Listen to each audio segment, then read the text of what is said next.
بسم الله الرحمن الرحيم. السلام عليكم ورحمة الله وبركاته. معكم مدام هويدا من مطبخ حبيبة ماما هويدا.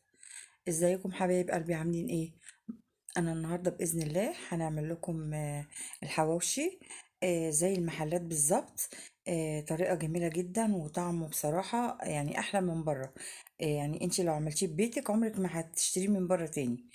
طبعا المكونات انتي اللي بتبقي مستخدماها نضيفة بايديكي. كل حاجة انتي اللي عاملاها احسن من انتي تجيبي من بره، بيبقى العيش ملوش طعم. طبعا انا هعملها لك بطريقة المحل كتوابل للحمة وكده. بس العجينة بإذن الله هتعجبك بطريقتي. عجينة حلوة جدا، طرية مش ناشفة. اللحمة فيها حلوة جدا. انتي لما هتعمليها مش هتعملي، يعني مش هتشتري من بره تاني.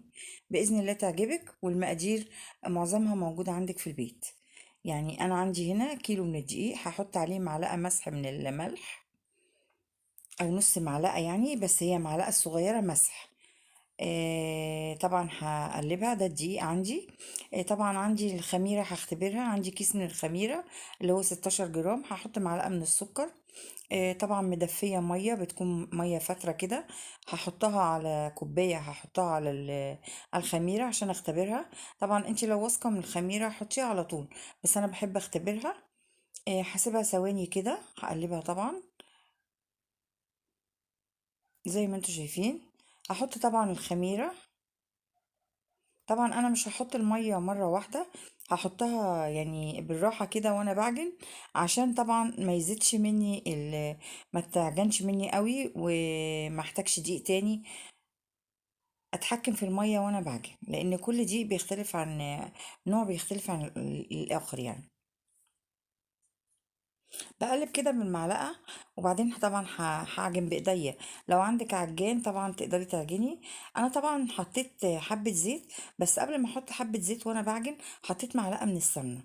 المعلقة من السمنة دي بتخلي العجينة طرية جدا وجميلة قوي، وخصوصا لو سمنة بلدي.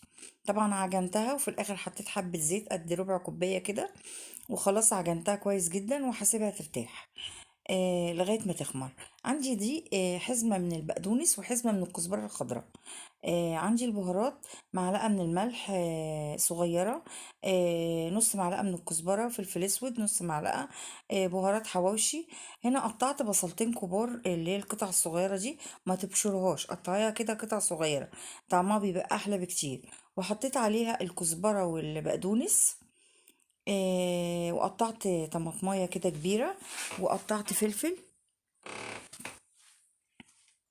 طبعا ان انا الفلفل لسه ما حطيتوش، هحطه لان الفلفل حامي، فهحطه طبعا للي عايز. ادعكيها بقى كويس جدا. هي دي بقى التكه الحلوه جدا اللي بتخلي الحواوشي طعمه حلو. ادعكيها كويس قوي. وطبعا لو عملتيها من بدري وسبتيها شويه بيبقى احسن طبعا. طبعا انا هنا دعكتها كويس جدا. هحط بقى اللحمه،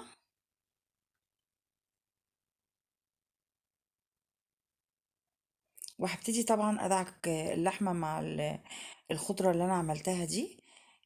طبعا كل ما بتدعكيها اكتر طبعا كل البهارات والخضره والبصل والطماطم ما بيتشربوا من بعض مع اللحمه، بتديكي طعم حلو جدا. وتسيبيها شويه طبعا. يعني انتي ممكن تعملي الخطوه دي من بدري قبلها بساعه كده وتسيبيها، طبعا بتبقى جميله قوي. هتبتدي بقى تكوري العدد اللي انت عايزاه. انا هنا عملت 6، تقدري انت تعملي اللي انت عايزاه. طبعا 6 يعني انا عايزة 12 كورة. طبعا هنا خمرت خلاص. يعني انا عايزة 12 كورة، لان كل رغيف هياخد مني 2 كور يعني من العجين. بلمها كده. طبعا العجينة جميلة جدا في ايديا، طبعا عجنتها كويس قوي. هبتدي طبعا ارش كده رشة دقيق، وهبتدي اكور الكور اللي انا عايزاها زي ما قلت لكم. انا عملت اللحمة 6، فانا هعمل طبعا 12 كورة من العجين. تقدري انتي طبعا بتعملي العدد اللي انتي عايزاه. بصوا العجينة جميلة ازاي في ايديا. تقدري تعملي طبعا الكور قد بعضها بالنظر كده، او لو عندك ميزان اعملي كل الحجم قد بعضه. خلاص انا هنا كده خلاص جهزت العجين معايا. هبتدي طبعا افرد عشان احط اللحمة. طبعا انا بوريكم ازاي انا بفرد. برش طبعا دقيقة عشان ما تلزقش مني، وهي مش هتلزق لان العجينة جميلة معايا. طبعا بنجيب هنا النشابة وبنفرد بيها شوية. حاولي كده تجيبي الشكل الدائري معاكي. حاولي ما تفردهاش قوي. لان انتي هوريكي انا كده دي فردتها، بس بعد كده هوريكي ان انتي ما تفردهاش قوي، عشان انتي بعد ما تحطي الحشو هتفرديه بطريقة المحلات. انا هنا عملت طبعا اول رغيف، هفرد طبعا تاني رغيف عشان طبعا ايه احط الحشو. هوريكي دي طريقة سهلة جدا جدا وسريعة وأكلة حلوة جدا. وطبعا الواحد بيطلبها كتير أحسن من الطبيخ يعني سهلة وحلوة وتعمليها ببيتك أحسن من انت تعمليها بره وتجيبي العجين من بره.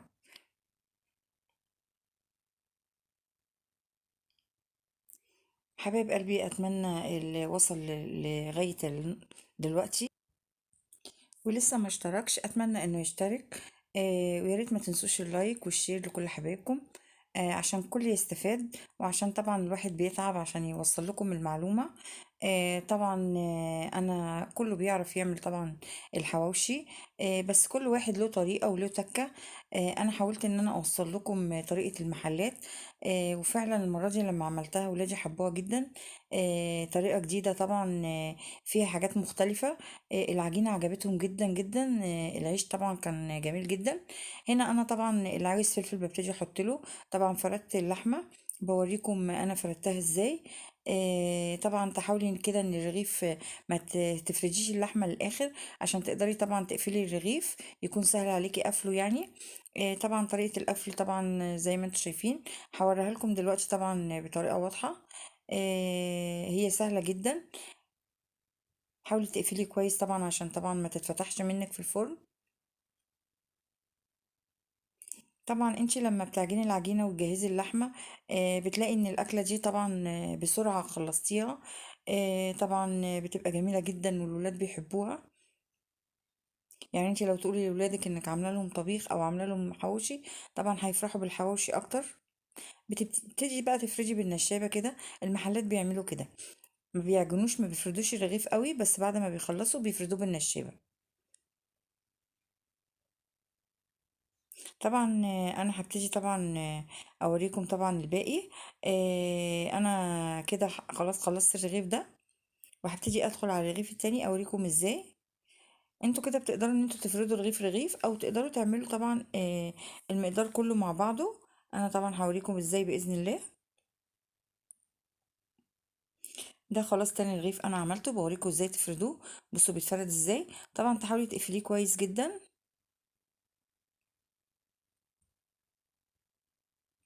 افردي كده بالنشابه، لان انا طبعا ما كنتش فردته قوي. هم بيعملوا كده طبعا في المحلات. طبعا انا كنت بعمل رغيف رغيف، هوريكم بقى ان انتوا ممكن تعملوا الكميه كلها. ان انت تجهزي كده مثلا التلاتة كده. طبعا انا مش فارده الرغيف قوي، انا مقربه بس الكاميرا. بعد كده هفرد بقى اللحمه عليه. طبعا زي ما قلت لكم ما بفردش اللحمه للاخر عشان طبعا اعرف اقفل الرغيف. بسيب كده يعني حوالي مقدار بسيط كده عشان اقدر افرد اقفل الرغيف. انما اللحمه لو فضلت الاطراف للاخر مش هتعرفي تقفلي الرغيف. بصوا انا العجينه مش فرداها، انا العجينه بصوا يعني بسيطه جدا. بوريكم هي دي طريقتهم في المحلات. اهي انا بفردها كده حاجه بسيطه، وسبت بصوا على الاطراف كده حاجه بسيطه عشان اقدر ان انا ايه اقفل الرغيف كويس. هحط طبعا الطبقه التانية من الرغيف التاني، وطبعا اشده كده واحاول ان انا اقفله. هوريكم بقى ازاي بنقفله. طبعا طريقة سهلة جدا. بصوا انا بشد ازاي، ان انا طبعا اغطي الرغيف اللي تحت خالص، بحط صبعي كده وابتدي اعمل بالطريقة دي. شايفين؟ انا بوريكم، انا بحاول اوريكم اكني بقفل على صبعي واشيل صبعي بسرعة عشان تطلع الشكل جمالي. وطبعا بتطلع حلوة جدا وبتقفل منك بالطريقة اللي انت شايفاها. بصوا الشكل بيبقى عامل ازاي. سهلة جدا وسريعة. وطبعا انا بوريكم بحط صبعي واشيله بسرعة، او بالشكل اللي انتوا شايفين. بيطلع معاكي في الاخر الشكل الرغيف حلو.